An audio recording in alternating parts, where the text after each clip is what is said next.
Vamos a tener la predicación de la palabra. Seguimos en la serie Lento. Esta serie ha sido de mucha bendición.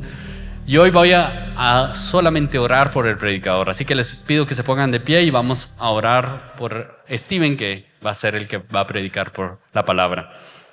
Oremos. Bendito Señor, cuán necesitados estamos de tu palabra. Señor, necesitamos de esa gracia que tú infundes por medio de tu palabra. Señor, nuestro corazón está insatisfecho, anhelando un lugar, anhelando una relación, y tu palabra hace eso en nuestros corazones. Nos brinda lo que tú quieras, nos brinda tu palabra, pero también nos renueva, nos hace nuevas criaturas. Así que, Señor, hoy vengo a orar por la predicación de tu palabra el día de hoy. Señor, que nuestro corazón esté atento a lo que tú tienes para con nosotros. Señor, ayúdanos a ser oidores que están atentos, humildes, prestos para escuchar tu palabra. Señor, quita las distracciones de nuestra mente, de nuestras manos, y ayúdanos a enfocarnos en ti. Y hoy te pido por nuestro pastor Steven, Señor, empodéralo con tu Espíritu Santo, dale la gracia para predicar este segundo sermón, dale la energía, dale claridad de pensamiento, ayúdalo, pero sobre todo, Señor, que tu palabra sea expuesta poderosamente para la edificación de tu pueblo y para la exaltación de tu nombre. Es en el nombre de Jesús que oro. Amén y amén. Pueden sentarse, hermanos. Buenas tardes. Gracias, Emanuel. Hace un par de años estaba en Washington, D.C. para unas reuniones y era uno de esos viajes rápidos, ¿verdad? De llegar, hablar, salir. Pero el último día mi vuelo se canceló y de repente tenía un día libre. Washington, si no saben, es una de esas ciudades llena de museos. Y confieso que no soy el tipo de persona que en un museo de arte o un museo de historia se detiene en cada vitrina a ver cada pieza, a ver lentamente cada objeto y leer toda la historia y todo el trasfondo. O sea, normalmente en un museo paso, veo qué me llama más la atención, leo algo y veo algo más llamativo para allá y sigo, ¿verdad? No sé si hay alguien más así como yo o si les caen mal las personas como yo, pero así soy. Pero bueno, estaba en la ciudad de museos con más tiempo de lo que esperaba y después de caminar un rato sin saber muy bien a dónde ir, terminé frente al Museo del Holocausto. Y ese museo es diferente. Desde que entras, no estás simplemente observando objetos, estás caminando en una historia. En la entrada te dan una tarjeta con la identidad de una persona, un hombre, una mujer, un niño, y mientras avanzas por los pasillos descubres qué le ocurrió a esa persona durante la Segunda Guerra Mundial. El recorrido no es una colección desordenada de datos, es una narrativa. Paso a paso te lleva por el ascenso del nazismo, la propaganda, la indiferencia, la deshumanización, hasta que llegas a los campos de concentración. Y ahí ves fotos de familias que fueron separadas, sus maletas amontonadas, herramientas que fueron usadas para torturar y asesinar a miles de personas. Ves las cartas, los testimonios, salas enteras que te obligan a ver de frente la capacidad humana para el mal. Y cuando las fuerzas aliadas finalmente liberaron los campos de concentración en 1945, el presidente de los Estados Unidos, Eisenhower, insistió en algo muy particular. Él mismo visitó el campo de Ohrdruf, uno de los primeros campos liberados. Él mismo caminó entre los cadáveres, observó los hornos, habló con los sobrevivientes. ¿Por qué? Porque él temía que algún día alguien dijera, eso nunca pasó. De hecho, escribió que quería estar ahí personalmente para poder dar testimonio, para que no quedara espacio para la duda o la negación. Ordenó que se tomaran fotos, que se grabara evidencia, que periodistas y miembros del Congreso visitaran los campos. No quería que esto se convirtiera en un rumor lejano o una exageración histórica. Eisenhower entendió algo profundamente humano. Con el paso del tiempo, tenemos una tendencia peligrosa a olvidar. Y cuando olvidamos, estamos en riesgo de repetir. El Museo del Holocausto existe por esa misma razón, no solo para informar, sino para recordar y para que el recuerdo nos forme. Entonces salí de ese lugar con el corazón pesado, pero pensando en algo aún más cercano. Si el olvido es tan peligroso a nivel histórico, tan peligroso que hasta puede derrumbar imperios, imagina lo que podría hacer en tu corazón. Imagina lo que el olvido podría hacer a tu alma. Dios lo sabe y lo deja bien claro en su palabra. Esta Biblia que tienes aquí en tus manos no es solo un libro para encontrar información. O sea, muchos tratamos la Biblia como yo camino en un museo, ¿verdad? Pasando rápido de una pieza a otra, de un pasaje a otro, observando tal vez brevemente algunos datos, deteniéndonos solo cuando algo nos llama la atención, pero no quedándonos lo suficiente tiempo para contemplar, para entender, para dejarnos afectar. Pero la Biblia no es un museo de datos curiosos y no fue escrita para que saltes de un pasaje a otro solo buscando algo más llamativo. Esta Biblia cuenta una historia que te forma. Y una y otra vez, ella misma nos dice cómo ocurre esa formación a través del acto, del hábito de recordar. Esa obra transformadora late con un mismo imperativo que atraviesa sus páginas. Recuerda, acuérdate, no olvides. La Biblia insiste que seamos personas que recuerdan, que cultivan el hábito profundo de recordar. Pero la Biblia no está hablando de recordarte dónde dejaste las llaves o que hoy es el día para sacar la basura. Ni siquiera está hablando de despertar la nostalgia de tu primer amor o de pasar la Navidad en la casa de tus abuelitos. No. La Biblia nos presenta una visión mucho más grande, más robusta, más transformadora de lo que significa vivir recordando. Desde Génesis hasta Apocalipsis, esta historia insiste en que seas activo en la manera en que piensas acerca del pasado, porque eso forma tu corazón.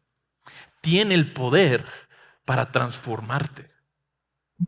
Entonces hoy seguimos en nuestra serie de enseñanza lento, donde estamos aprendiendo que el crecimiento real no sucede ni por impulso ni por casualidad, sino por una formación constante, lenta, paciente. Dios nos madura a través de prácticas sencillas, repetidas, sostenidas en el tiempo. Y hoy vamos a hablar sobre la práctica de recordar. Y este es el punto central que quiero que lleves contigo hoy. Recordar es traer el pasado al presente de tal manera que transforme tu futuro. Dios quiere que recuerdes su palabra y lo que ha hecho por ti, porque eso es lo que transforma tu vida. En esta serie hemos hablado bastante acerca de la importancia del tiempo. El verdadero crecimiento espiritual requiere tiempo. Y muchas veces nuestro enemigo en este camino largo es la impaciencia. El deseo de ver las cosas ya, los resultados ya. Nos encantaría llegar al destino ya, sin tener que pasar por un proceso largo y muchas veces doloroso de crecimiento. Pero la Biblia no solo presenta la impaciencia como un enemigo a nuestro crecimiento, sino también el olvido. Porque con el paso del tiempo, y especialmente cuando ese tiempo se alarga, nosotros como seres humanos tenemos una fuerte tendencia a olvidar, a dejar el pasado atrás. Déjame explicarte lo que está pasando ahora mismo en nosotros. A muchos no nos gusta mirar hacia atrás. no nos gusta encontrarnos con versiones antiguas de nosotros mismos. Porque cuando lo hacemos, vemos decisiones torpes, orgullo, egoísmo, palabras que hirieron, caminos que no debimos tomar. Y eso es incómodo. Eso nos confronta. Otros no quieren mirar atrás porque lo que aparece no es tanto pecado visible, sino dolor, relaciones que se rompieron, temporadas tensas en el matrimonio, luchas con adicciones, enfermedades que cambiaron todo, la muerte de alguien que aún extrañamos. Y hay recuerdos que duelen lo suficiente como para preferir no tocarlos. Entonces, dejemos el pasado atrás, sigamos adelante, no pensemos en esas cosas. Algunos olvidan casi sin darse cuenta. La vida va rápido, las responsabilidades se acumulan y solo tenemos energía para lo que tenemos enfrente. Otros eligen olvidar. Evitan el recuerdo porque temen lo que puede despertar. Pero para un seguidor de Jesús, no recordar es peligroso. Porque el olvido nos empuja hacia dos lugares, dos extremos que no nos hacen bien. Y estos son los dos extremos peligrosos del olvido.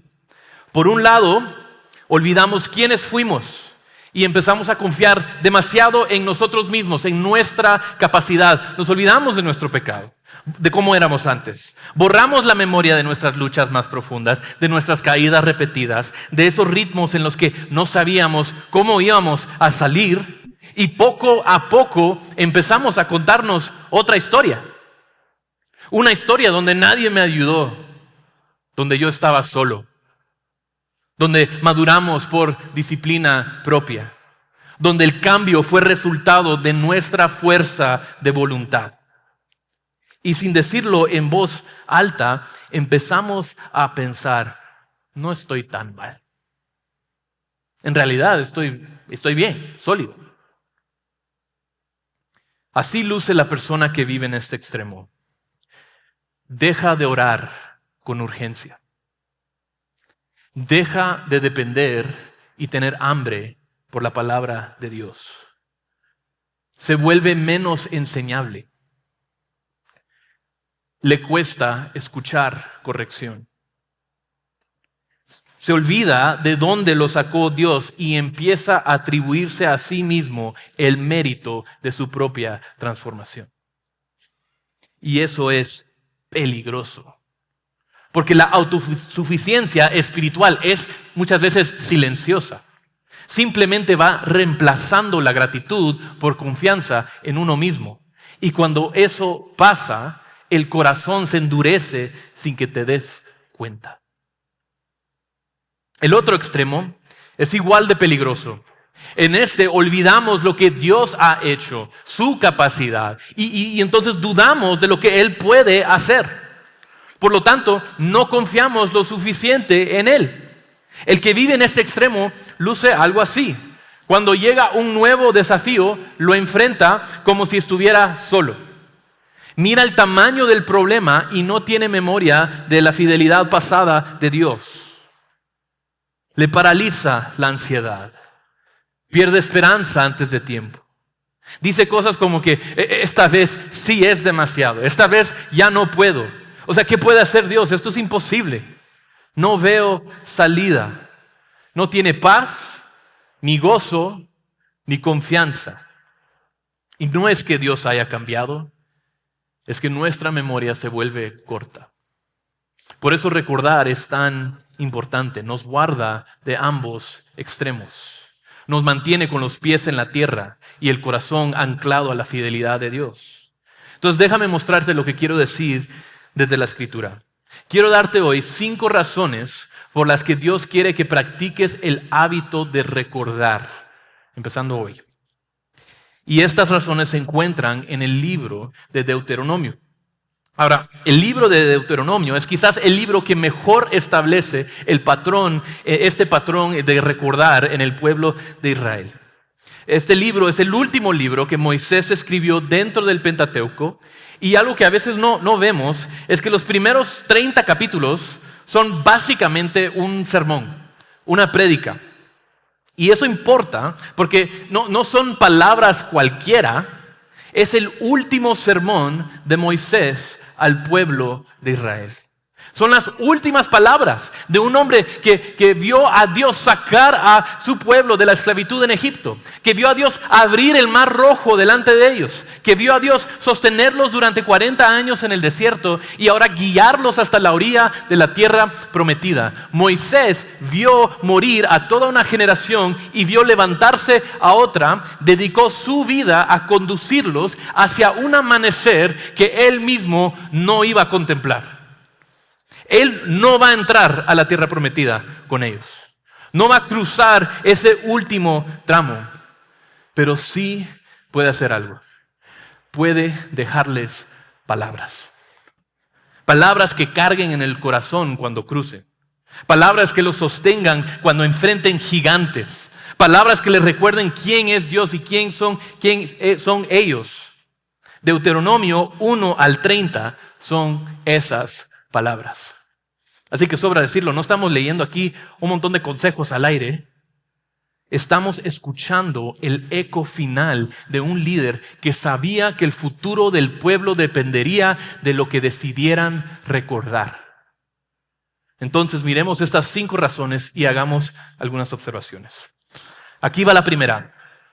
Recordar el pasado te enseña que no eres quien eras. Y la diferencia no la debes a ti, se lo debes a Dios. Leamos Deuteronomio 5:15. Moisés le dice esto al pueblo de Israel.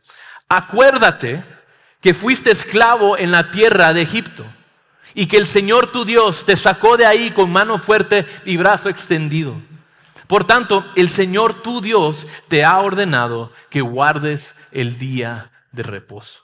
Ahora, ¿por qué creen que Moisés siente la necesidad de recordarles esto? Que fuiste esclavo. O sea, ¿no sería ese un recordatorio, un recuerdo doloroso? ¿No traería imágenes a la mente que quizás preferirían borrar? Piensan todo lo que dejaron atrás en Egipto. No solo cadenas físicas, sino humillaciones, días de trabajo brutal, momentos de desprecio, golpes al cuerpo y al alma. Imagínate sentarte frente a sobrevivientes del Holocausto y decirles, recuerden que fueron prisioneros en un campo de concentración. Suena casi cruel, ¿no? Entonces, ¿por qué Moisés llama a un pueblo ya libre a recordar el tiempo cuando no lo era? Porque Israel tenía una tendencia peligrosa: olvidar rápido, olvidar quiénes habían sido y olvidar quién les había rescatado. En Éxodo 16:3, después de cruzar el Mar Rojo, se quejan por la comida y dicen, ojalá hubiéramos muerto por mano del Señor en la tierra de Egipto, cuando nos sentábamos junto a las ollas de carne. O sea, ¿te das cuenta lo que está pasando aquí? Israel pasó alrededor de 400 años gimiendo bajo la esclavitud, 4 siglos de opresión, y bastaron un par de semanas en el desierto para que en un momento de hambre empezaran a mirar atrás a sus cadenas con nostalgia. Considera también Éxodo 32. Mientras Moisés recibe la ley en el monte, el pueblo fabrica un becerro de oro y lo adora. Tan rápido olvidan al Dios que envió plagas, que los guió en una nube de fuego y abrió el mar. Entonces Moisés les manda que recuerden su esclavitud, no para reabrir heridas, sino para proteger su corazón. Cuando olvidas de dónde te sacó Dios, empiezas a romantizar tu pasado que te estaba destruyendo. y a minimizar su gracia. Como la mujer que por fin acumula el valor para salir de una relación abusiva, pero cuando llega la soledad empieza a justificar lo injustificable y a romantizar aquello que antes la estaba destruyendo. Cuando olvidas de dónde te sacó Dios, empiezas a editar el pasado. A ver tus cadenas con nostalgia y pensar, no era tan mal. Y así, casi sin darte cuenta, empiezas a minimizar la gracia que te rescató. Recordar la esclavitud no humillaba a los israelitas, los anclaba. Les recordaba que su libertad fue un acto de Dios, evidencia de su gracia. Y un corazón que recuerda la gracia es un corazón menos propenso a volver a las cadenas. Por eso, en el capítulo 5, versículo 15, Moisés conecta este recuerdo directamente con el día de reposo. Acuérdate que fuiste esclavo, por tanto el Señor, tu Dios, te ha ordenado que guardes el día de reposo. O sea, el día de reposo, el sábado, no era solo un descanso físico. Era un acto semanal de memoria, de recordar. Al detenerse, Israel proclamaba, ya no somos esclavos. No trabajamos para ganar nuestra libertad. Descansamos para recordar que Él ya nos la dio. Entonces déjame preguntarte algo con honestidad. ¿Alguna vez has empezado a mirar tu pasado sin Dios con demasiada ternura? ¿Te has sorprendido pensando que tu vida antes de conocerle no era tan mala?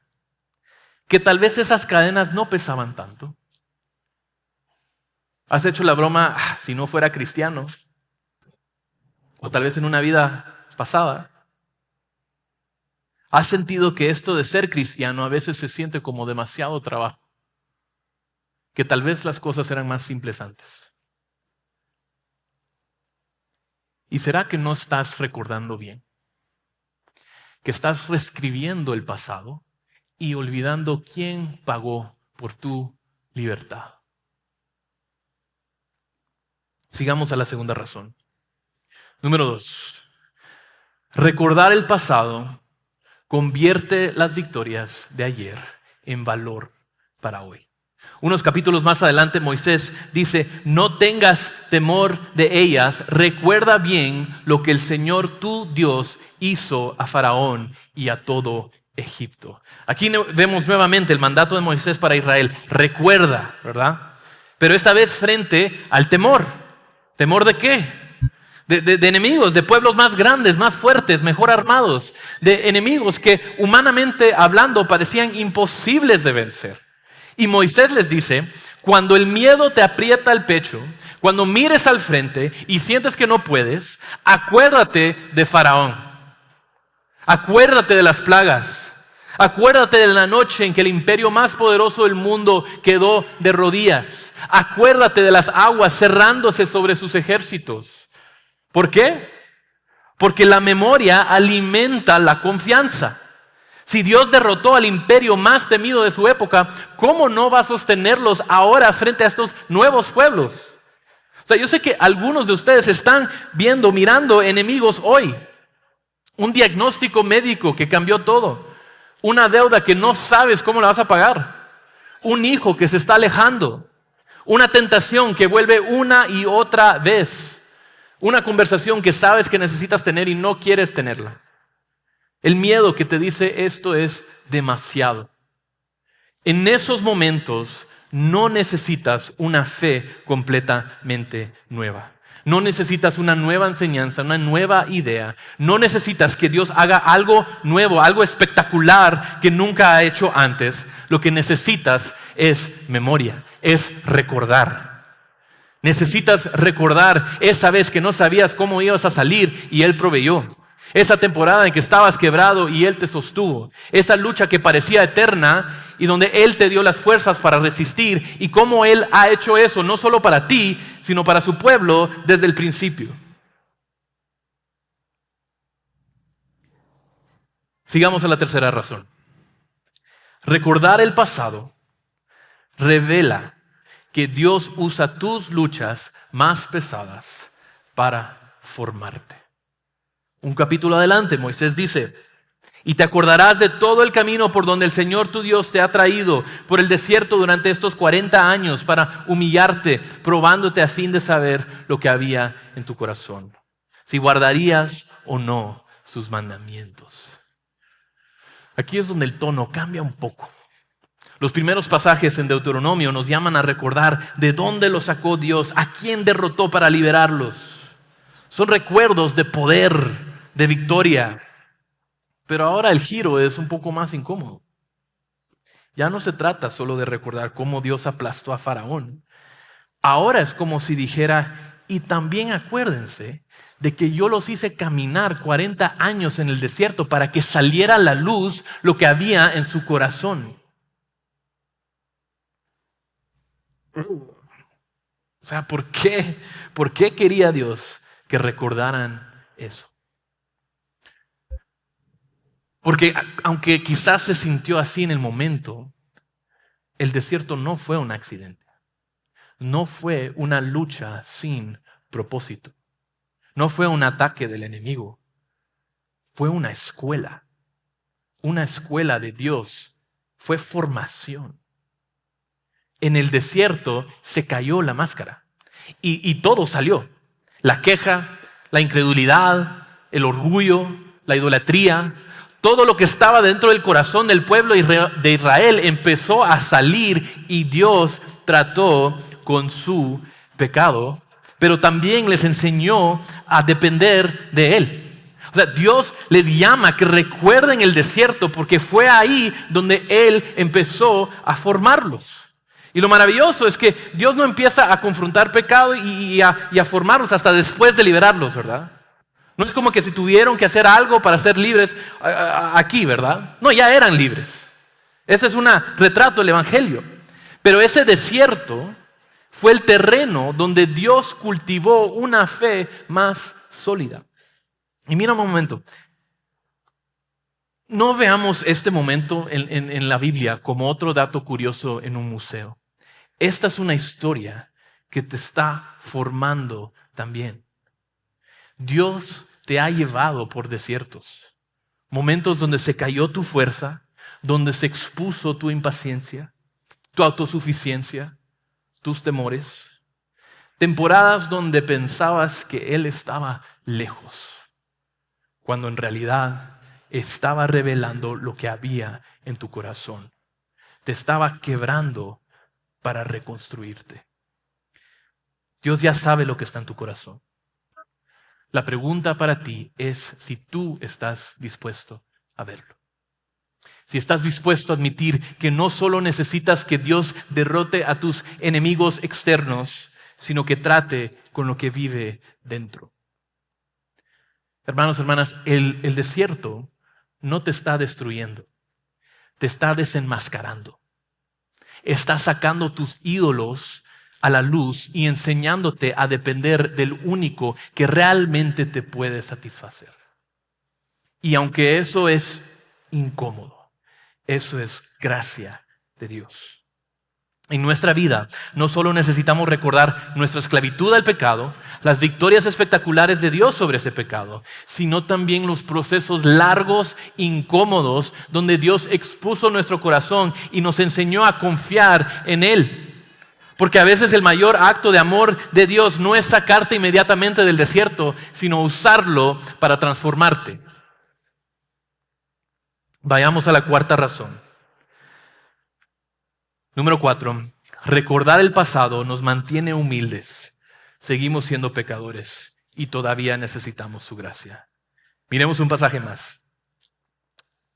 Capítulo 9, versículo 7 dice así: acuérdate, no olvides cómo provocaste a ira al Señor tu Dios en el desierto. Desde el día en que saliste de la tierra de Egipto hasta que ustedes llegaron a este lugar, han sido rebeldes contra el Señor.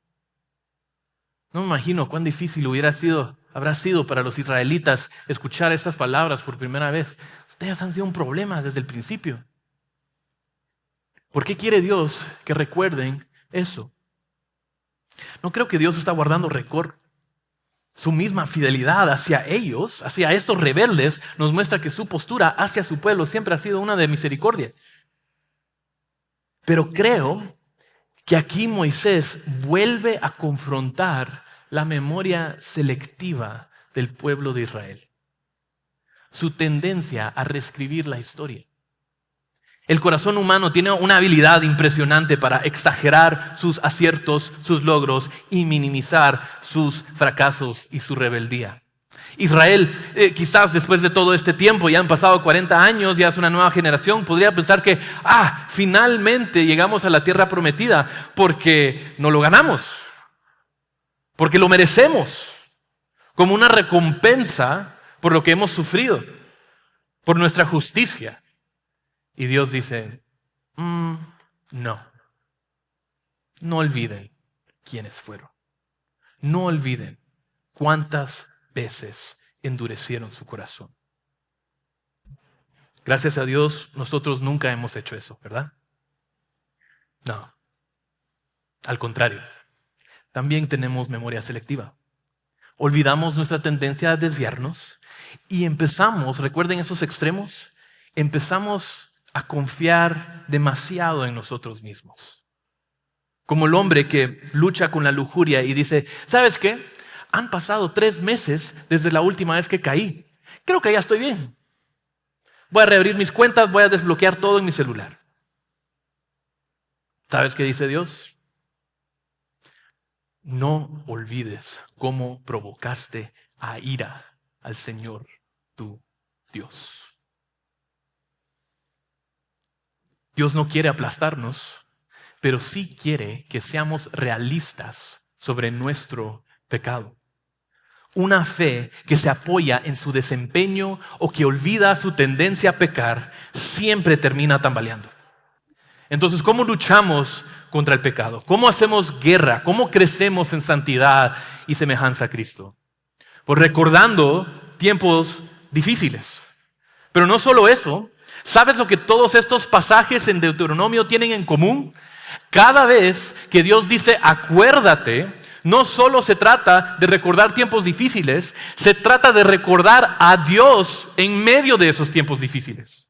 Y esa es la quinta razón. Número 5, recordar el pasado es confiar que aún en lo más difícil, Dios estuvo contigo todo el tiempo.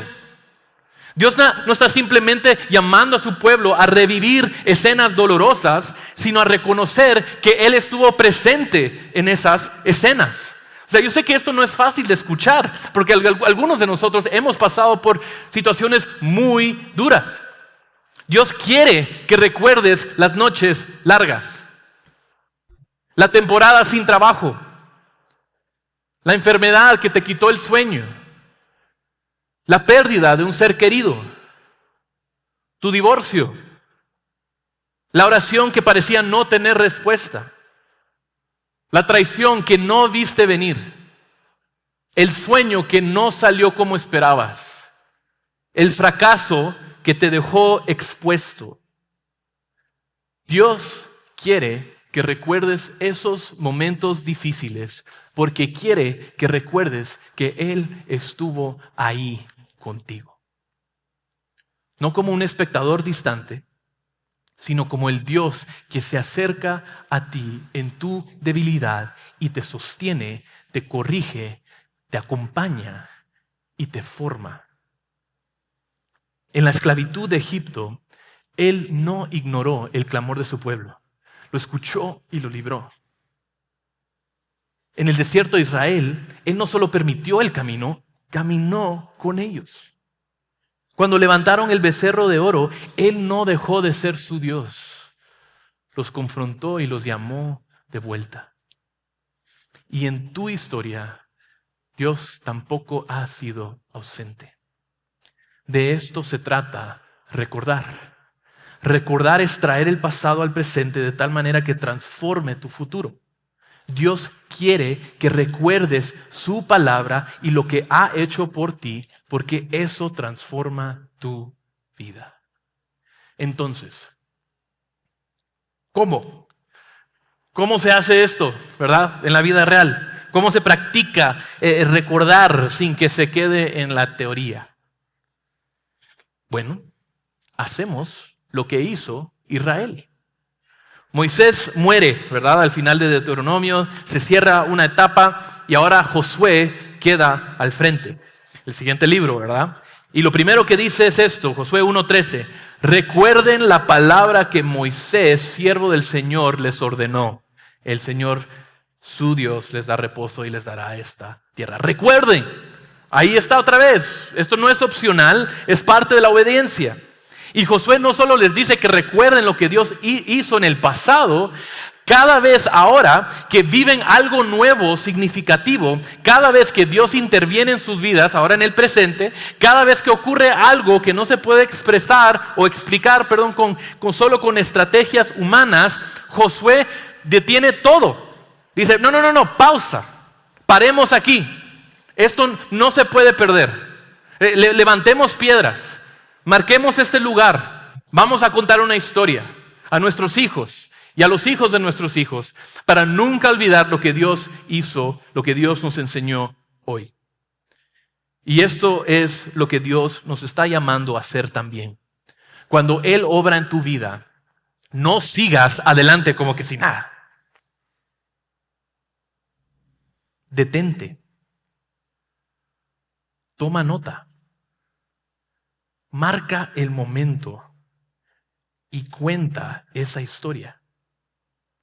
Una forma muy concreta de practicar esto de recordar es contando nuestras historias. ¿Hay personas en esta iglesia que realmente conocen tu historia? O sea, hazlo con honestidad, ¿verdad? No edites la historia para quedar mejor.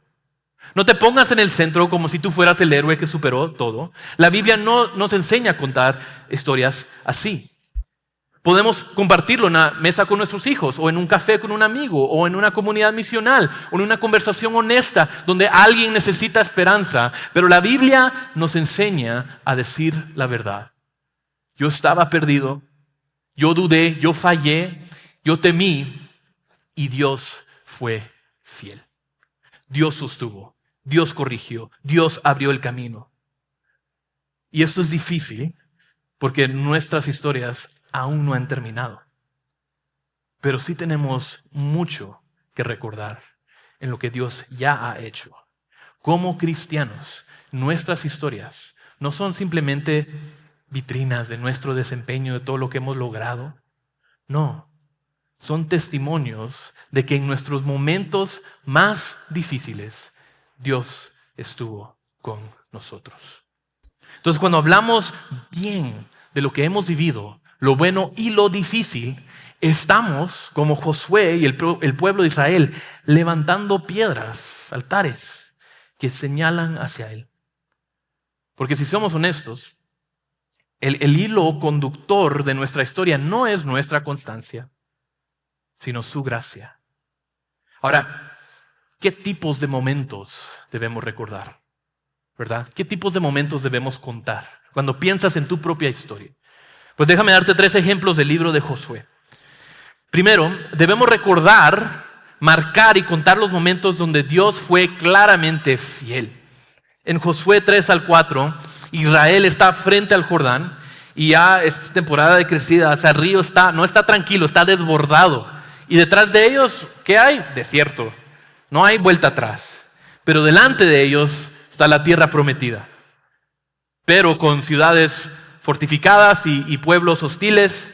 ¿Y cómo llegan a ese lugar? Dios hace algo asombroso. Los sacerdotes pisan el agua con el arca del pacto y el río se detiene. Las aguas se amontonan, el pueblo cruza en seco. Es como si Dios estuviera diciendo, el Dios de Moisés es el Dios de Josué. El que abrió el mar, ahora abre el río. No he cambiado. Pero Josué, después de esto, Josué no deja que el momento pase. Él dice, no, detengámonos. Pausa. Y ordena que tomen 12 piedras del lecho del río y que las coloquen ahí como un altar que grita, aquí Dios fue fiel. Y cada vez que alguien preguntara qué significaban esas piedras, la respuesta sería una historia de poder, de provisión y de una promesa cumplida. Hay momentos así en tu vida. Cruces imposibles, puertas que se abrieron cuando no había salido. Y necesitas piedras que digan, aquí Dios actuó.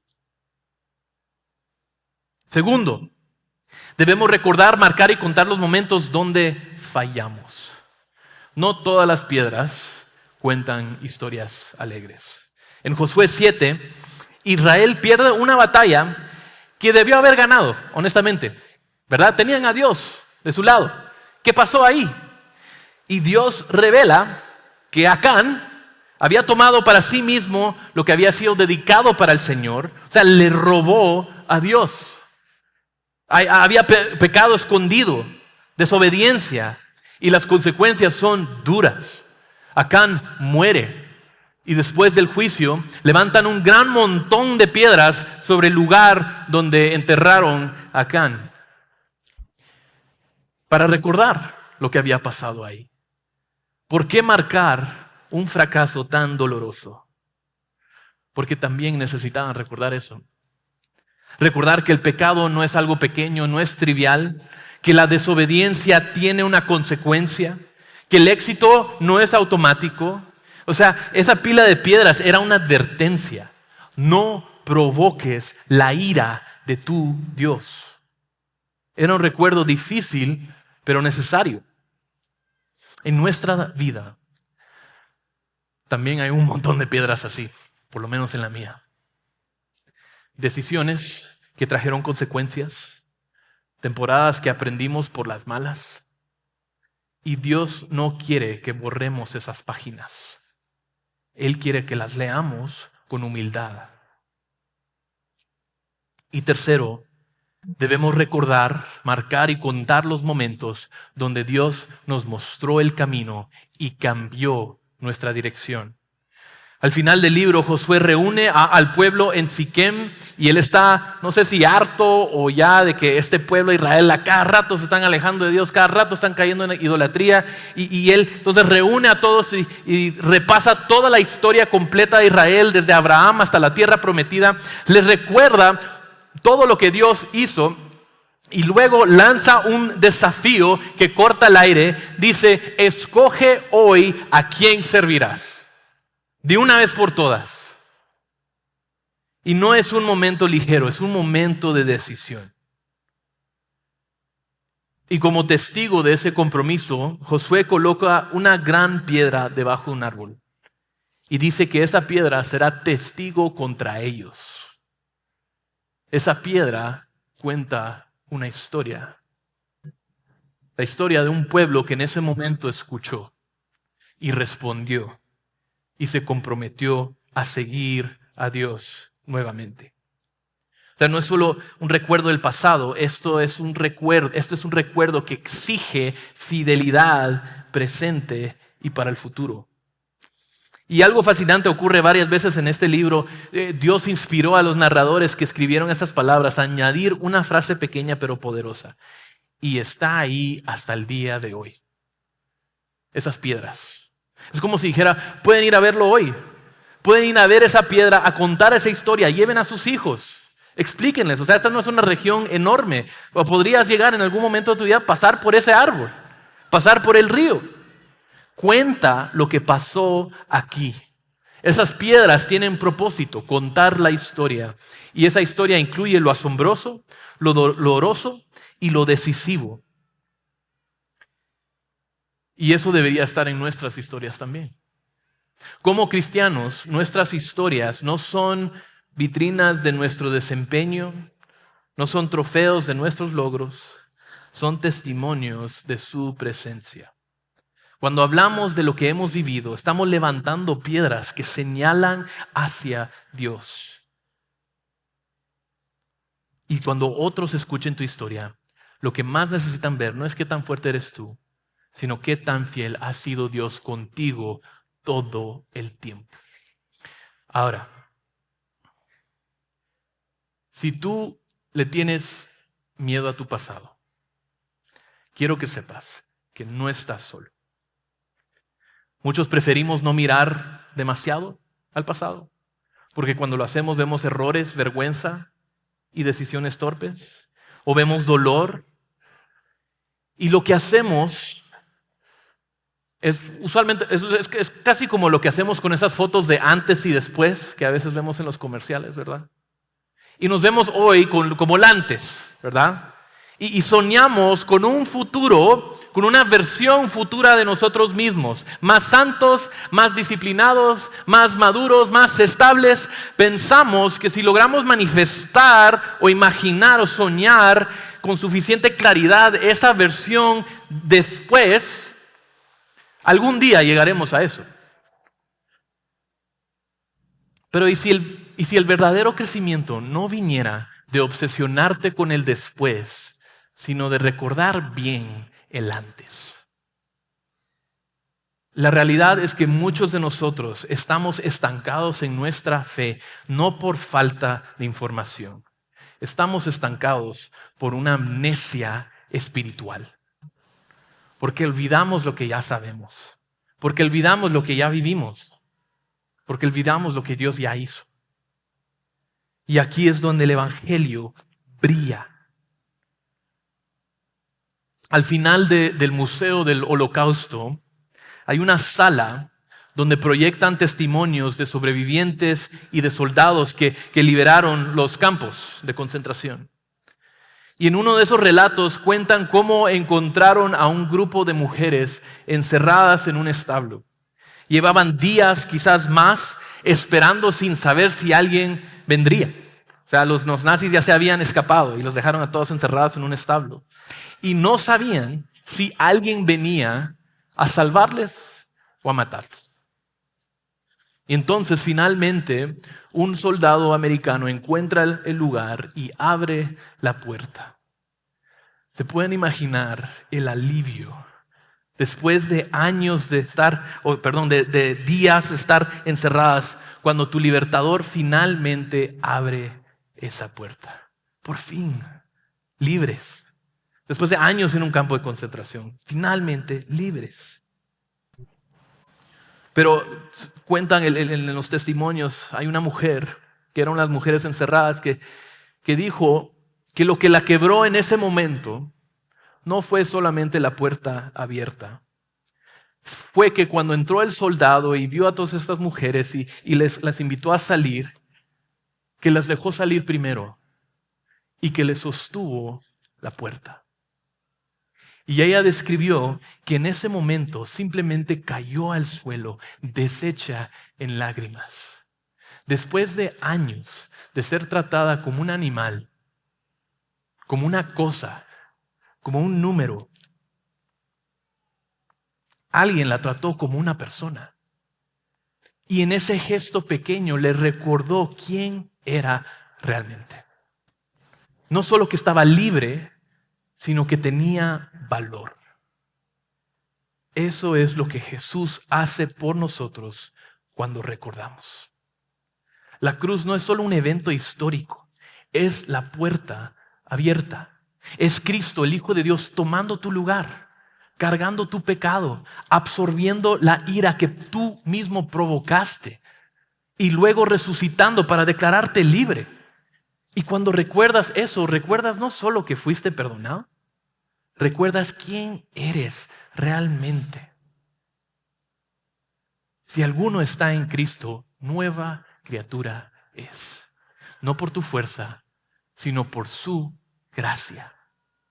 Recordar a Jesús es dejar que Él te devuelva tu verdadera humanidad. Es recordar que el antes que te avergüenza y tampoco el después idealizado que todavía no alcanzas, tú no eres definido por esas cosas. Dios te ama a ti ahora. Eres alguien rescatado, justificado, adoptado. Y cuando recuerdas eso bien, creces. No porque imaginaste mejor el futuro, sino que porque viste con claridad lo que Cristo ya hizo en el pasado. Así que recuerda la cruz, recuerda que Él estuvo contigo todo el tiempo. Oremos. Señor, confesamos que olvidamos con facilidad. Olvidamos lo que tú has hecho, cómo nos has sostenido, cómo nos has rescatado, Señor. Y te pedimos perdón. Perdónanos por nuestra amnesia espiritual y por vivir como si todo dependiera de nosotros. Señor, nosotros no podemos hacer esto solo, pero tu palabra en Juan 14 dice que enviaste al Espíritu Santo para recordarnos, para ayudarnos a recordar todo lo que tú has dicho, todo lo que tú nos has enseñado. Entonces, enséñanos, Señor. Ayúdanos a recordar. Recuérdanos a Jesús por tu Espíritu, a recordar su cruz, su gracia, su fidelidad constante. Ayúdanos a ver tu mano en nuestro pasado y a caminar hacia el futuro con confianza, humildad, gratitud y gozo. Que nuestra historia, Señor, siempre apunte a ti. En el nombre de Cristo oramos. Amén.